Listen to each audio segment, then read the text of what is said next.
Hey, everybody. Welcome to Rock and Recovery. Your host is me. I've got a special guest, Justin ITee Walker, here to talk about his story of hope and recovery. And, leading into there's hope at the end of the tunnel. There's light at the end of the tunnel. He's a success. With the name of Justin ITee Walker, that's success right there. So let's just bring him up. There you go, Justin. Whoa, the Matrix, man. Right. We're all living in it. Right? You gotta get out of it somehow. It's a scary place. I like the multiverse technology there. Yes, thank you. the Spider-Man multiverse. It's true though. It is. We're multi-dimensional humans, and we go so deep more than we understand or even fathom. That's true. So why don't you tell me a little bit about yourself to everybody out there listening, a little bit about yourself, and we'll go from there. Yes, I'll start I guess back in 2023, where I actually had an overdose and I died. Ooh. So a little bit before that, I was out partying, doing coke, drinking, trying to live life. Thought I was living on my terms. But as I tried to get sober, I was sober for about 2 years. And then I decided, I'm going to go back out and party again. I have this. I went out, party that night, ended up overdosing, falling down some stairs, having one of those coming to God moments. Like I died in the ambulance on the way to the hospital. My heart stopped and everything. Wow. But a voice spoke to me. It was like, your purpose is not over. You have more to give and do on this planet. Get the fuck back over there, bro. It's like, why are you ruining your life, right? Yeah, right. What are you doing, boy? I'm sorry, son. sorry. So how'd you grow up? What led you to getting into the drinking and the drugs? So I grew up in the punk rock and skinhead scene. There's a lot of violence around me. I was involved in a lot of violence. And from violence with my family to that scene, it was just a lot of things happened. I got PTSD, did some really bad stuff. And because of those things, I got into drinking and doing coke with the wrong people. Still going to shows, still partying, but it's just kind of my way at the time was to deal with all the things that I've done, the things that I saw. So I was such a violent and angry kid. I mean, in that lifestyle, it's ever prevalent. Drugs and alcohol are there. Yeah, it's like how you cope. Yeah, and it's free. It's passed around like nothing. Here you go. Yeah. Feel better. Have some more, huh? Yeah. I don't think I can handle anymore, but okay, I'll try it. Shut up, Justin. Take this. Right. Absolutely. And, so that being, so you grew up, family life good. You weren't trying to, just got into that party scene. And, sometimes that's all it takes. Yeah, well, the family life, there's a lot of violence and anger. And like my dad was a Marine. He didn't know how to cope at the time. So there's a lot of violence in my family. So my way of coping was disconnecting, disassociating, going out and finding that same violence in friends and people I hung out with. Go figure. Right. It's funny how we grow up with accepting certain things, and all of a sudden we want to be accepted, so we turn into those certain things. Yeah, and it kind of went with me from all the relationships and everything I was in. I just realized how toxic I had become. At one point, I had to take a stand back. I stopped dating, and I realized, wow, you're the problem. It's no one else. It's you, Justin. So when did you come to that self-realization that you are the problem? I am the problem. So I had 3 pivotal moments in my life, but the last one was in 2017. Is when I stopped dating. I started dating this girl again that I dated back in my 20s. And I just realized I was still doing drugs and drinking, but I realized I'm the same piece of shit person. I haven't changed. I'm still attracting the same people, doing the same shit. I'm still toxic. The guy that your parents tell you to stay away from. I'm like, what the hell am I doing? So the first part of that was just stop dating and then trying to figure myself out. Wow. It was hard though. Was it very enlightening to come to that, or was there a lot of shame? At first, it was just like, you piece. This is really bad self-talks, Yeah. You piece of shit. Oh, you're nuts. These things I've learned now that will actually guide your life and have a lot of weight on you if you're not careful with your self-talks, how you show up and how you talk to yourself. But back then, I did not know or understand that. I thought I was healing myself by talking to myself that way. Like, myself up. it's hard that when when we're in one toxic relationship, we just keep going back to that toxic and not even realizing that we're doing it. Yeah. And all of a sudden, when you draw a line, you become even more toxic to another individual. It's just Ooh, crazy. it is. I look back, I'm like, it's I feel bad for the things I did, the way I treated people, and I take full responsibility for that. But at the Right. same time, I knew what I was doing, but I didn't know what I was doing. I had a different mindset, different mentality. There was almost like my whole judgment was clouded by the drugs and the alcohol. So I lost my humanity. I didn't know how to be a human being. It's really easy to get into that mindset because let's face it, while we're in our addiction, we're not the nicest of people. We're not very self-aware. And it's like, what can you do for me? It's not like what I can do for you, but Exactly. what can I manipulate you out of? Yeah, it's really weird because I look back, I'm like, who was that guy? Right. Like, You know, how eh, did I survive? Well, you technically, I know, didn't. I did. you didn't, but you did. Yeah, I'm here. And it comes to a point where I think we all have to basically kill that old self, and that's what it comes down to.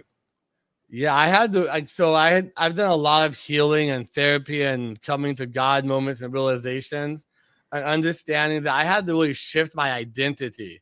It wasn't just about, because a lot of people stop drinking and everything, and they're like, okay, I'm sober, cool, but you're But still the there's still same that piece of same shit. person. You're still Yeah. that person you were, and that's why I've kind of realized I can help people with that, because I had to shift my identity to who I am now. I had to, and I'm still shifting it every day. It's an ongoing thing. But learning that I can change my story, I can rewrite my story anytime I want to. All the stories I'm telling myself, those can be rewritten, those can change, and it's hard when you're in that state of mind over there and you're just so selfish, not understanding that there's more light at the end of the tunnel. There's more growth. There's more you coming, you know. How often do you let your past in your present or in your today? How much do you let your past dictate who you are now?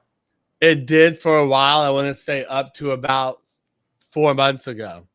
So, like, example with the whole skinhead and punk rock scene, that scene, because like I identified as a skin for so long, and that punk rock scene for so long, I had that same aggression, the same mentality, always like walking around like, what are you gonna do? Just that aggression part, like that. Holy friggin'! Oh, you can't touch me. Yeah, Urgh. what are you looking at, boy? Just I had Yeah. that for so long. I got into Krav Maga, and that kind of humbled me, it disciplined me, and it put something into my life to realize what I can do, and the words I say and the actions I take, how they affect people. And now knowing how I know how to fight really well, I don't need to do it. But that took so long to humble me. So that's what, in fact, humbled you is learning that martial Krav art, Maga Krav and Maga. fitness, both of those together. Yeah, Because they do. They are very humbling. Once you get to a certain peak, it's all downhill from there, or at least flatlined. But once you start being humble, there's so many more things that you're very aware of things, the things that the opportunities, the good people in your life. Once you start becoming more humble, you'll recognize these more, I think. Well, you start realizing that your story doesn't stop here and that growth is an option. Because a fixed mindset and growth mindset, you start realizing each day you can add little things, you can start growing more and more. And it's just a process that keeps going. You don't have to stay where you are and be who you are now. You can change and create a whole new identity to transform your life to be who you are going to be, who you need to be as a human being. Because we're So so capable of so much. you just talked about change. What was the change process like for you? Whew, it was dirty. It was messy. I'm still going through some of it. So one thing I found that really helped me is quantum mechanics. I'm very into science and understanding how the subconscious and the conscious mind work. There's so many ways, the way that I was showing up, there's like so many things in my subconscious that was like based upon the actions I was taking. So like our subconscious is accounts for 95% of our actions, only 5% of our conscious mind. And just realizing that, understanding how that works, helped me kind of go back into those past stories that were controlling me, and just kind of healing them and rewriting them with new stories. And I didn't do this all by myself. I had a lot of coaches, people I've reached out to really help me on this journey. Because a lot of this stuff you can't do on your own. You can't get to the level you want to get on your own. But right now is what got you where you are in the first place. So you gotta find a God, a coach, someone to help you. And that's what I've been doing. So you look back on your memories and you analyze them. Is that what you're? So I look back on them, and they don't hold the emotion or weight they used to. So I look at them, and it's just a memory. It's not like, oh shoot, this is controlling me, or oh, I feel so bad. It's not that. But it took time. It does take time. A long time. For me, I try to find the good in every situation. What did it teach me? What did I learn from it? How did it affect me? And those are my memories, so I can remember however in the best possible or the worst possible light. It just depends on how I want to remember them. That is so true. And you have the power to make those memories, and like you said, to be a better version of yourself from that. They don't have to control you. And people think, oh, well, you're born with the ability to do this. You learn to do this. You learn the resilience. You learn how to build on this. And for me, just doing the fitness and the Krav Maga started that process. It started because I learned that fitness is such a heavy hitter in my life for business building, for showing up for myself, my family, coworkers, all of that. But I didn't start this way. This takes small. Right. You have to really work up to it. We kind of overwhelm ourselves sometimes, thinking that, oh, we have to do it all at once. I have to get to the top of the mountain. You have to enjoy the journey. You have to work your way up to the top of the mountain. Let's be real. I lived in I'm from Colorado, so I've done a couple 14ers, and it's a freaking trip up to there. First of all, you got to know how to breathe, because the oxygen's light up there, but the whole trip going up the mountain is worth the journey. The destination is worth it, is if your mind's open and you're paying attention. I was always an outdoors person, so climbing a mountain was awesome. Always. It is. I always let people know it's just about the journey, because the next destination we get to is death. Right. You gotta enjoy the journey, enjoy life, find new things to really open our minds, to really help, not only help ourselves, but help other people. Because I feel we're put on this planet to be of service to other humans. If you're not being of service, then you're gonna always feel unfulfilled, or like, what am I doing? You're always kind of be like wondering. That's how I feel. I 100% agree with you there. And, so a little bit back to the recovery part. I know you said how long were you in addiction? So I started drinking when I got expelled from high school. I went to continuation school. I want to say about 17 or 18 as I started drinking and doing coke. So I was and then you went to an all. Yeah. I'm 40 now. So it kind of went all through my life up to 2023. Wow. And so did you have to go to a recovery center or rehab center, or did you just cold turkey it? So I did go to rehab. I did try that, and it didn't work. I did that before my overdose, and it was just going there. It didn't really do it for me. I did like AA and all that stuff. I wasn't open to receive what they were trying to tell me at that time. My mindset was not there.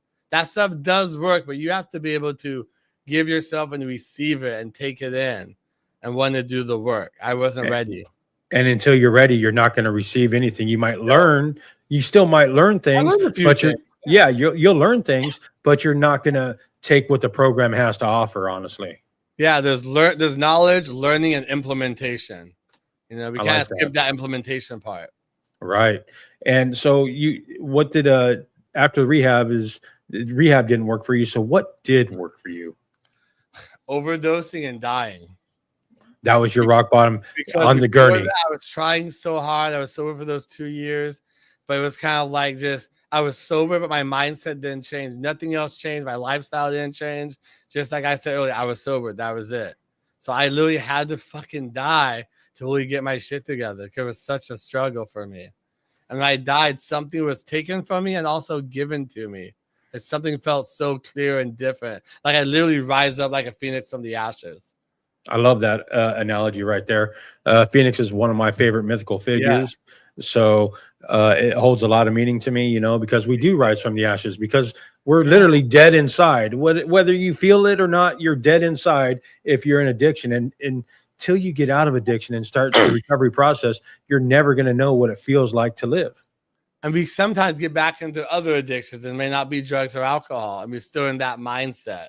You see on people's faces, they're still miserable, still searching for something, you know, and they're not understanding everything that we need is all inside of us. The tools we need, everything is in us. They try and tell us you don't know anything. You need to learn this. That's not true. You need to learn how to harvest your own quantum energy inside us as human beings. So now today, seeing how you found your sobriety and you're working on yourself now, how do you stay sober daily? How do you stay out of that addiction daily? You know, there's rough ups and downs. How do you deal with a bad day? Yeah, so it was hard at first, but I've gotten into my habits now. I go to the gym 6 days a week, and I also work. So I work for a healthcare organization, and I also building my own business, and I have a podcast. So between building my business and that podcast is the most powerfulest thing I could have done in my life.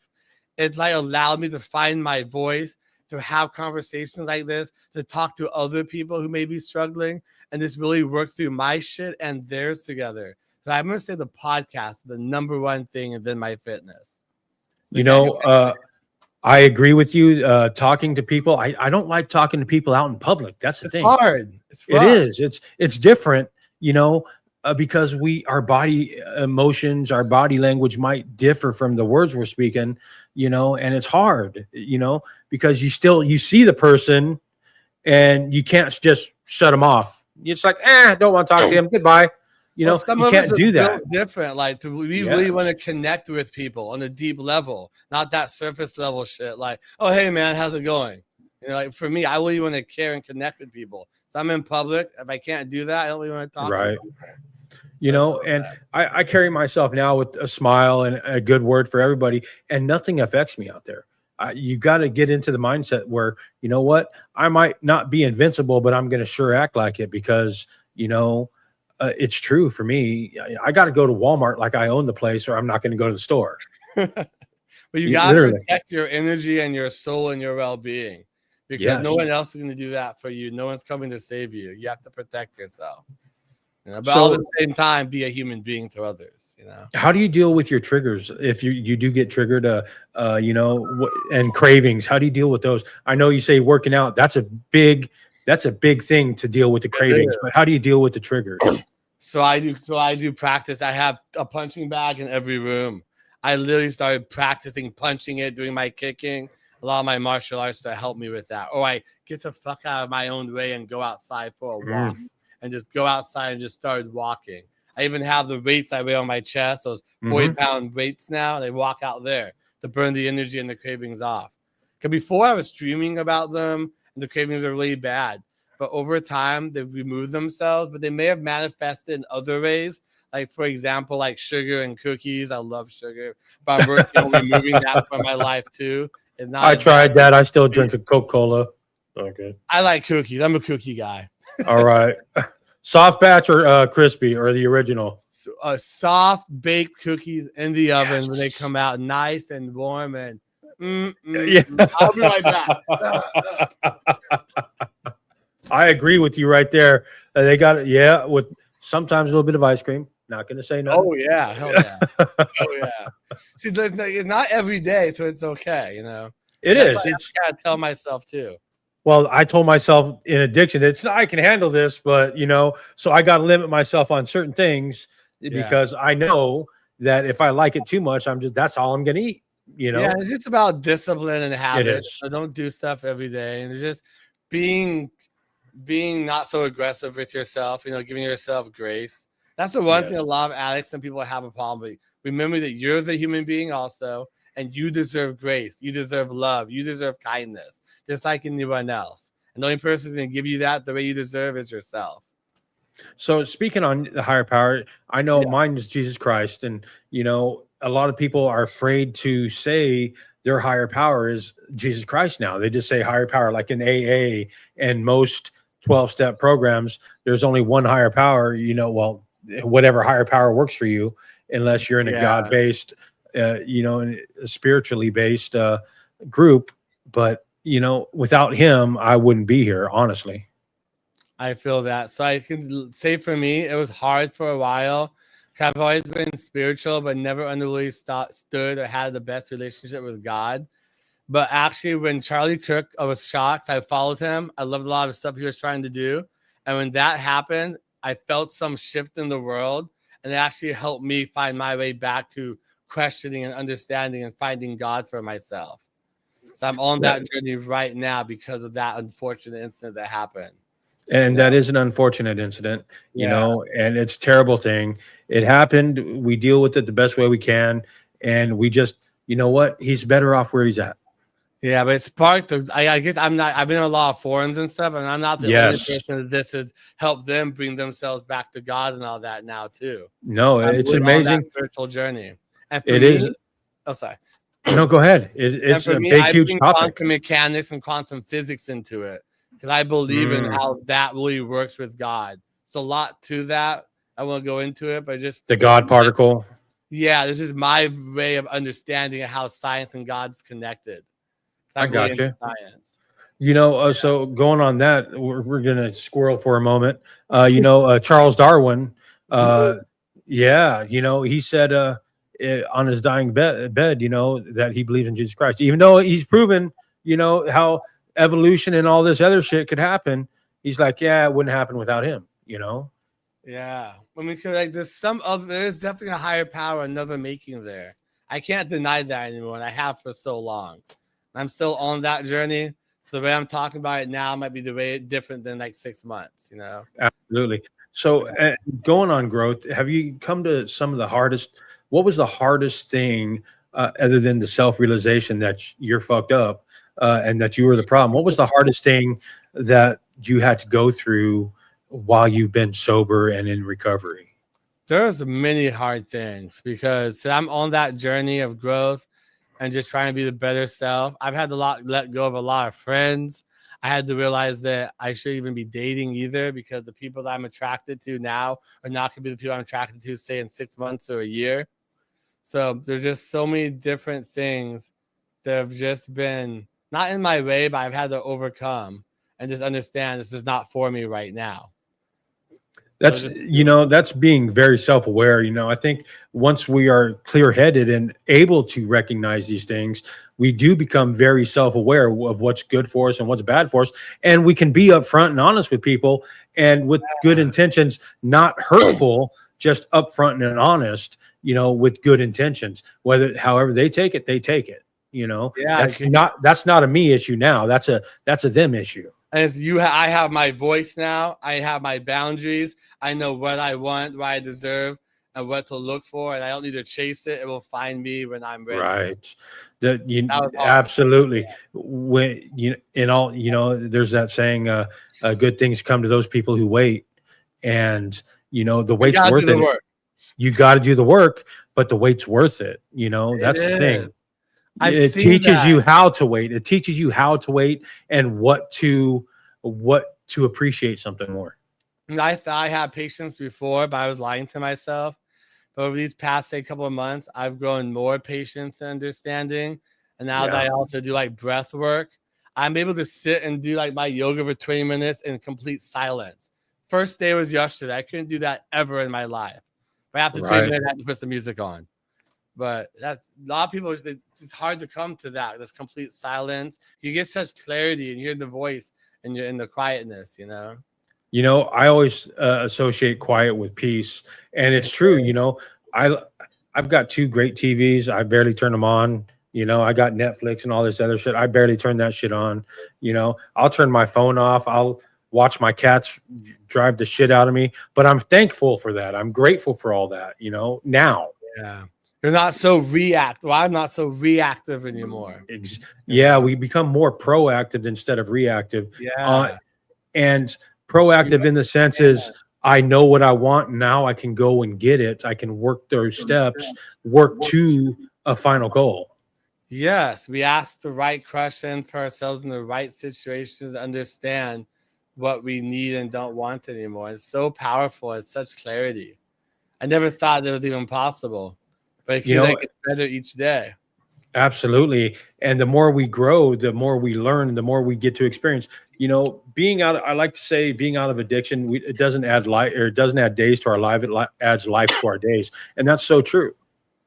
It is. And I know myself, I've gotten to the point where I don't identify with addiction anymore. I'm just growing. I'm There out of you that go. mindset of addiction, because if you stay there too long, it can be very dangerous for you. It can be. And so what is your final, what are you trying to grow to now? What are you trying, what's one of your goals that you are working towards? And those SMART goals that we have to write down and remember and everything. So what is one of your goals in all of this? Yeah, so I actually created my vision, and part of that is building my cybersecurity and IT company. So I help healthcare clinics not only manage their IT and cyber and compliance, but I help them as a business, strategic business partner to help them be better human beings to their IT staff, to themselves and their families. So I kind of like this whole package. I help them understand being human by protecting their business. So I'm working on growing that business, connecting with a community of like-minded people who just want to be better human beings in their overall life, business, and all of that. So I'm working on growing that right now. That is awesome. And what have you done for, uh, what does your recovery, like, what are your daily practices on recovery? Do you still go to meetings? Do you ever go to meetings, or is it more of a self meditation, workout, and just learning? So meetings, I wasn't doing, because I can't handle the negativity and the reactive mindset in those. There's something about them that makes me want to do drugs and stuff again, because they're all stuck there. But Yeah. recently I've been taking Kaiser classes. And at first I was trying to take mental health classes or help me be better, but they put me in recovery classes. So I said, I'll stay here. I checked it out. And the people I was talking to, they liked what I had to say. And something spoke to me that, like, well, I'm here to help them also, not just for myself. So I stayed in that and I do that. But on the other side of that too, it's just about, I have a schedule. I wake up, I do my yoga, I work out, I go to the gym, I do all of that, and I start my work day and just keep everything very consistent. My meal planning, I try and track everything now, from meals to how I'm doing at work, everything. And it's just kind of an ongoing process. If you don't track it, you don't know what's improving. Very true. And what is a Kaiser class you're just talking about? They have so Kaiser is like a hospital. Kaiser. Oh, Kaiser Permanente. Okay, yeah, yep. So they just have a bunch of different classes you can take, from addiction to mental health to if you need help with like fitness or a plan. They have all kinds of classes. So I found those are more helpful for me than doing like the alternative AA and all that stuff. Okay. So, I understand. So yeah, it's basically through the hospital or through your insurance. Yeah. Okay. Yeah, that makes more sense to me, because I'm like, what are Kaiser classes? And then the podcast is very therapeutic. You know what? You talk to, you learn so much from them. You can bring you on. Everyone's like, oh, you have a podcast? You bring them on, you're learning, providing value. Yeah. Free. The people that I have met and grown with on the podcast, and I used to do TikTok before this. I used to do whole TikTok lives, and it's crazy, but I've got 600 hours of TikTok lives or something like that, and I've got a good following, and those people meant more to me than a lot of things, because they kept me sober and clean. They kept me doing what I was doing now in a positive way. They kept me giving back to the community. That connected you to your purpose and to others who are really on that same line of growth and opportunity, willing to live and learn that way. So it's amazing. It is. And, now it's all about just giving back. I do this to show that there is a light at the end of the tunnel, that there is hope. Everybody has to have some kind of hope. I mean, what? Hope is real. We have to have hope. We really do, I agree. So what's one of the main things that you like to do now outside of addiction that you used to do before, in high school? You said you're into the punk and skinhead movement there. So what would you do today that you used to like to do then that doesn't affect your sobriety now? Yeah, so I actually started doing it again. I was in martial arts and taekwondo when I was in high school. Well, before high school. But that's why I got back into Krav Maga. So I'm starting to play my guitar again. I go snowboarding, as you can see back there. It was really fun. I used to do mountain biking, road biking, a lot of like hiking, a lot of outdoor type stuff. More outdoor I stuff. lost my connection to because all I was thinking about was partying. So Right. I'm into a lot of. I'm from Orange County, so I'm into a lot of that like off-roading, snowboarding, BMXing, X Games kind of stuff. Right. So getting back into doing it more, trying not to hurt myself. I'm getting older. It's a little hard to get on the bike and try and do something stupid.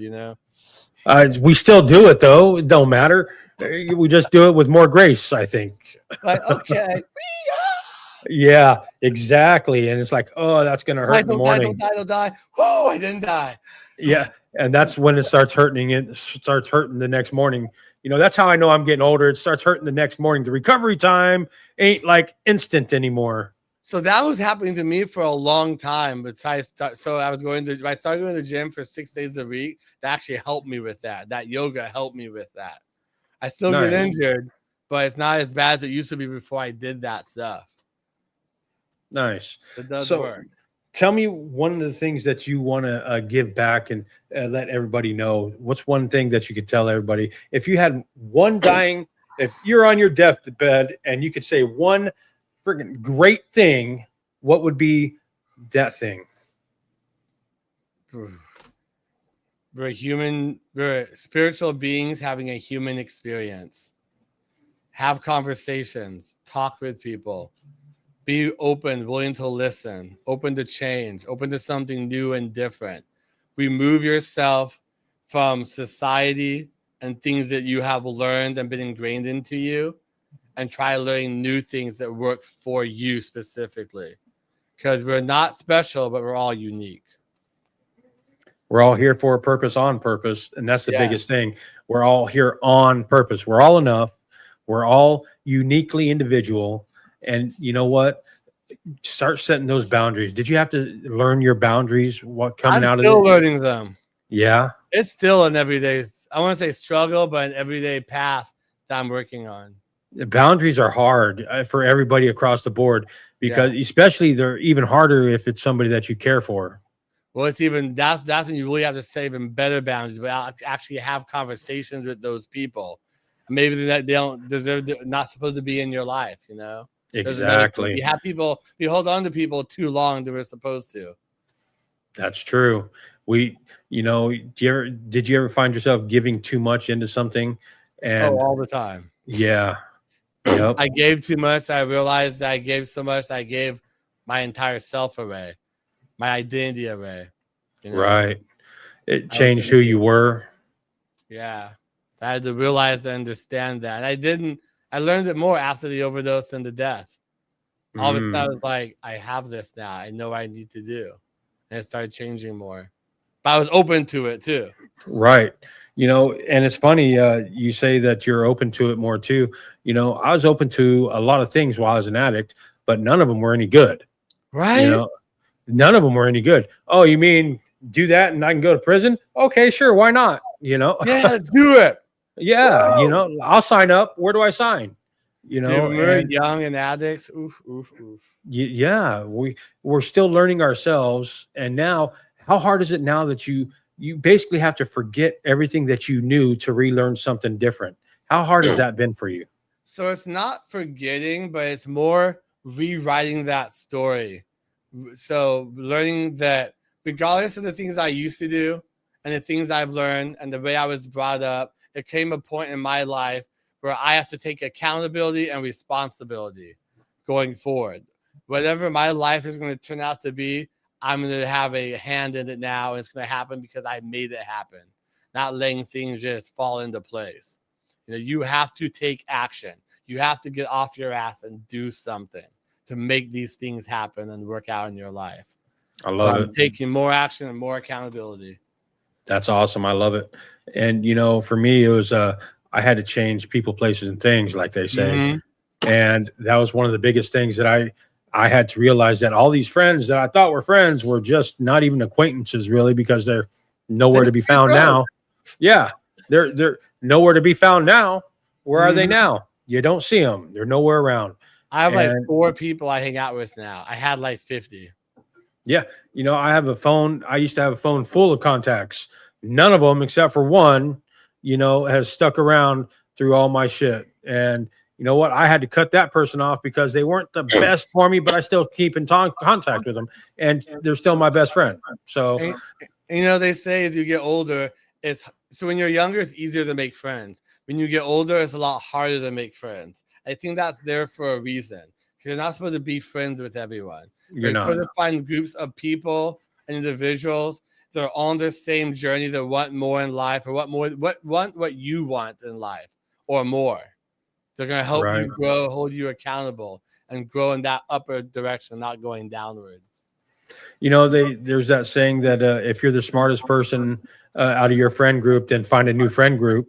Yeah. Because you got to be on equal footing with people, or they've got to be on the same footing or equal footing with you, or else it's just one side's going to give too much and one side's going to take too much. And that's true in addiction too.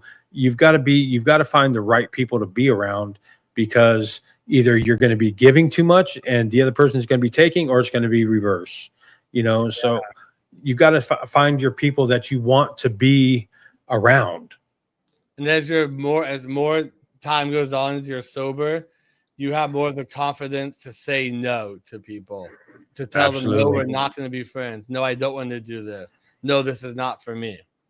And not today, maybe tomorrow. Yeah. So boundaries again. Again, it is. And you know what? The funny thing is if somebody doesn't respect your boundaries, that just means they never respected you. Yeah, that is very true.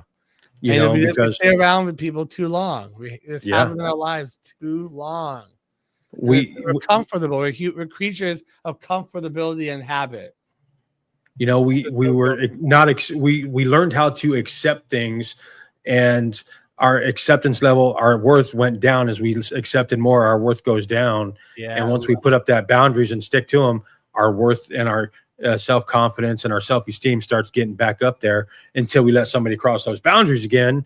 And then it brings it back down. Maybe you'll get right back up, because you learn what you're not going to accept. And that's the biggest thing about a boundary. You learn what you're not going to accept. Yes. I always tell people it's not about becoming that person that doesn't accept that, but it's about remembering that you are that person that doesn't accept that. How often do you look back in your past and say, damn, I wish I could have gotten sober sooner, or damn, I wish I could have done this or done that sooner instead of now, because then you wouldn't have had to go through all that. Do you ever think that? I used to do that quite a bit and be like, oh, how did I do this? Why did I wait so long? But also I had to write that story to realize that it wouldn't have happened then if I wasn't listening. So it happened when it needed to. And luckily I was able to survive my overdose and make it happen. So I used to look back time to time. But now I'm glad I went through what I did. I'm glad what happened when it happened. I'm glad of all of that. I wouldn't be the person I am now in front of you. Do you regret any of it? I don't regret anything that happened to me, but I think about things I've done to people and how I've hurt people. But at the same time, I can't change that. I can't change how they feel. I can just change who I am going forward, so I don't repeat that in my for my future. So you learned a lot from, I'm the same way. So yeah, it's a lot. I'm the same way. I don't regret anything except for not being there for my kids more often. That's the only big thing that I regret. Yet everything else, I don't like how I treated people. I'm sorry about that, but I don't regret, and I wouldn't have changed anything in my past, because it wouldn't have led me here today. There's a couple things that I would, like to change, but I knew if they would have changed then, I wouldn't have been me, Right? They were like, okay, whatever. And there goes that multiverse, living in that multiverse. Here we go. Exactly. The multi-dimensional being of human existence, man. Yeah, it's crazy, because, we look back on our lives and say, damn, I was that bad, or damn, I remember that. And as long as you can focus on the positive, those things will never die. As long as the more positive energy you put into a memory, the more positive you're going to get out of it, just like anything else. I know, like I said earlier, it's like when you look back on those memories, as long as there's no emotion attached to it, you moved on. If there's still emotion attached to it, that is going to still affect your subconscious, the way you do things. And I think that's a big one for grief right there. If you can look back on something and remember the good and remember the positive and remember the whatever else for what it was, and attach no emotion to it. Not saying you're emotionless, but attaching memories. Be emotion connected, right? To pull you in and debilitate you. Exactly. You don't need to cope with it by going to addiction again. You don't need to cope with it with drugs or alcohol anymore. It's okay to have emotion attached to stuff, right. Especially grief. I've lost my mother, my sister, some friends, a bunch of different people. But as I look back on it, I'm not like, oh fuck. I'm like, I love them, I miss them, but it's part of the human evolutionary cycle of we live, we die, understanding that people aren't going to always be there in your life. Right. People are there. Some people are there for a season, and that's all it is. And seasons change. If they're meant to be there, they'll still be there. Plain and simple. Exactly. If somebody's meant to be in your life, no matter what, then that person's still going to be in your life, whether it be a friend, just an acquaintance, somebody that you don't even know yet. When they're meant to be in it, they'll be in it. And then maybe that's for 5 minutes, 5 months, a year. And then I always say that people come into your life for a reason. Either they're here to teach you something, or you're there to teach them something, either for a long period or a short period. That's very true. That's very true. And, we got to remember that we are all uniquely individual. And until that time, just keep living the best you can daily and just keep moving forward. And that's all that's all it takes. Just brother. Just keep going forward. Just the next step, the next step, the next step, It's an ongoing process. Growth is something that doesn't stop. Healing is something that doesn't stop. It's ongoing. It's always ongoing. If you're stopping, you're not growing. You're stagnant. And another one I like that I've heard that I like is don't let your comfort zone become your prison. Ooh, that's a hard one for me sometimes. I find myself there. Yeah. You come back into your comfort zone because you're comfortable. That's our comfort zone. And all of a sudden, the next thing we know, we're just in our comfort zone and we're not learning nothing. We're just who we are now. Yes, agreed. So how hard is that for you to get over and grow through? It's been a challenge. It is still a challenge for me sometimes. I find myself going back onto old behaviors, old mindsets, but realizing that things haven't fully shifted the way they need to. But just understand it's an ongoing process. So I just really have to give myself grace when that happens, understand what's going on, and try my best to kind of move on. And over time, it gets better. It does. I would 100% agree with that. The more tools that we got in our toolbox, the more we learn and experience things with an open, clear mind, the better off we'll with a positive outlook. There's negative situations in the world, but we can still look at it in a positive light. 100%. You can still learn something from the most terrible act, whatever terrible thing that's gone on to you or happened to me. I can still look at it and say, I've learned this from it and not have to experience that anymore. Yeah. Now I'm still dealing with some of the stuff that gave me PTSD from back then, Right. But I'm willing to go forward and try and get past it and help myself with it. How do you deal with your PTSD daily? So for a while, and right now I'm currently just punching my punching bag, but also being cognizant when I'm out in public to remember not to be so aggressive. Remember, not everyone's out to get you. Not everyone's trying to start a fight with you. It's all in a lot of it is in my head, but also at the same time being very visual and making sure that I'm watching my surroundings and stuff to make sure that people aren't trying to hurt me as well. So a lot of it for me is just my punching bag and the podcast, really. working through it. And I have some therapists I'm working through it with as well. But it triggers sometimes, It's not It as bad is. as it used to be, but It's very triggering sometimes, and you got to be in a safe place and safe mentally. Even when you're being triggered, when you're going through trauma or traumatic experiences, you got to do it safely. and it's just ongoing. I have to keep telling myself that this is an ongoing process. It's how you show up. It's what builds your emotional EQ. Emotional intelligence. Yeah, absolutely. Not reacting, being proactive. And what does proactive look like for you? What does being proactive look like for you?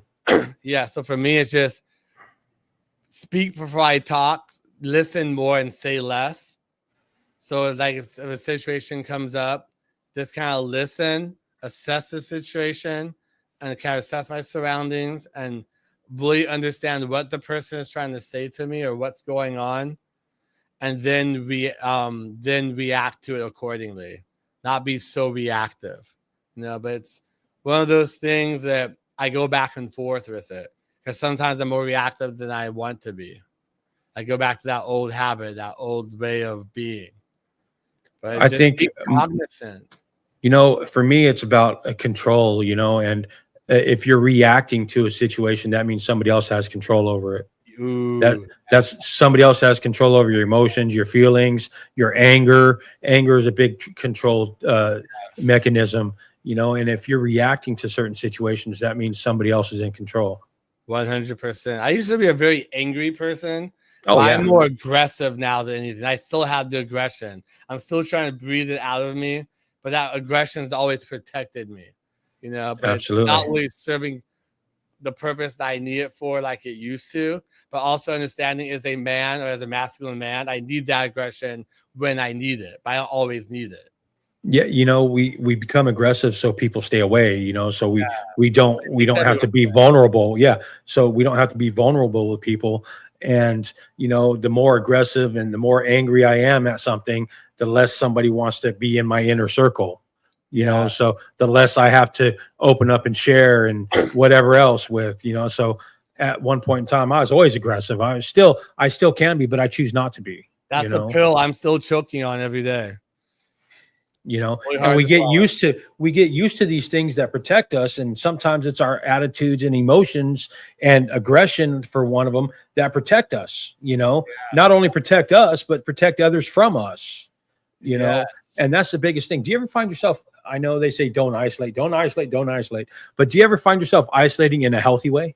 I do. So like I work remotely and from other locations, but a lot I'm working from home time to time. So it's just like so much more comfortable. I have to realize I have to get myself out of the house. I have to interact with other human beings, because if I don't, then I go out there, I'm more hyper aggressive than I used to be. But the more I'm around people, the less aggressive I am. It's this weird Nice. kind of thing that happens. Nice. Yeah. Well, if one thing that you could tell anybody out there in addiction or mental health, struggling with addiction, struggling with mental health, what would it be? Your story can always be rewritten. Nothing is engraved in stone. Give yourself grace and literally take it day by day. But just give yourself grace. Well, this hour has been fun, Justin. I really enjoyed it. I can't wait till we do another podcast together, because I'm sure it's coming. I'm sure it'll come. Hell yeah. But Justin, thank you for being a guest on here. I appreciate you. And I just wanted to let you know I'm proud of how far you've come, and Thank you are you. worth it. And you're living your best life. Keep it doing. Hell yeah, Jay. Thank you for having me on here. Thank you for coming up here. And until the next time, that's Rock and Recovery. Keep rocking your recovery.